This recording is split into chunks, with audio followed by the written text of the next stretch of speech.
Hasıl toyu, rızkal bereketin vatanı, Türkmenistan, en şervetli meyveleri eçilen dağların koynunu, Qarağum'un bereketli sehrasını, çeşmelerin, çayların boyunu zahmetkeş, canıpkeş Türkmen halkı bakılığa katılan şöhratli tarihi yolu geçti.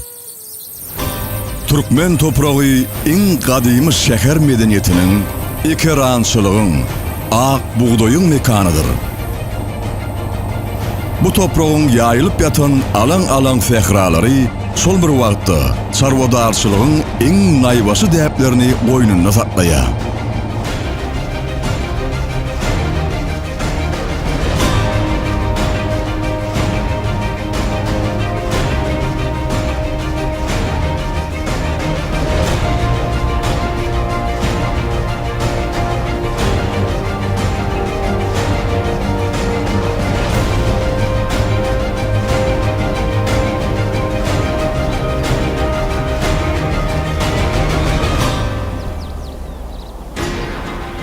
Dünyanın kalbini toprağına sindiren bu diyarın kervansarayları, köşk eyvanları, kadimi rivayetleri gurrun veriye.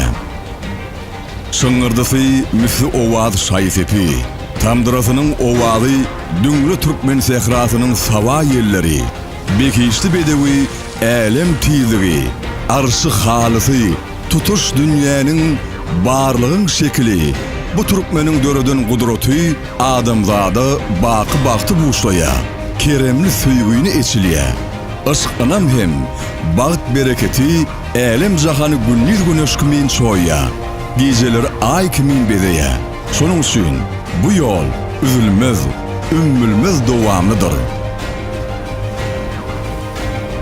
Türkmenistan'ın ovakacılığı, tebigatın gorağı baradaki yukarı kurumaçılıklı aladalar bilen kurşalıp, meli toprağın nığmatları, yaşıl teknologiyanın kazananları esasını ösen puduğu öwrülýär.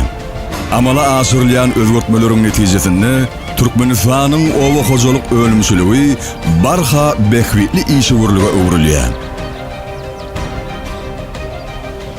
Berkarar devletin täze eýýamynyň galkynysy döwri, beýik taryhyň dowamat tapýan eýýamyna öwrülýär.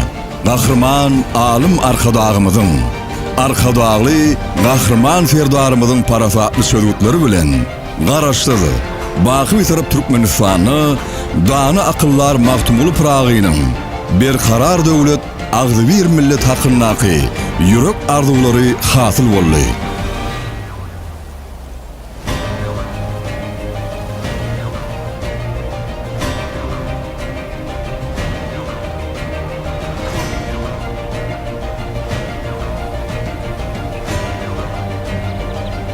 Hıdır geden çöllü, iyiller yayılsın. Yurt binamız, gayim olsun koyulsun. Çillemez nerlerimiz, barça ayılsın. Bir suprada eda olsun aşımız. Magtumgulu prağı. Hasıl toyunuz mübarek bolsun, iziz iyileşer. Hasıl toyu, zahmet söyür halkımızın toyu. Hasıl toyu, bağıtın toyu.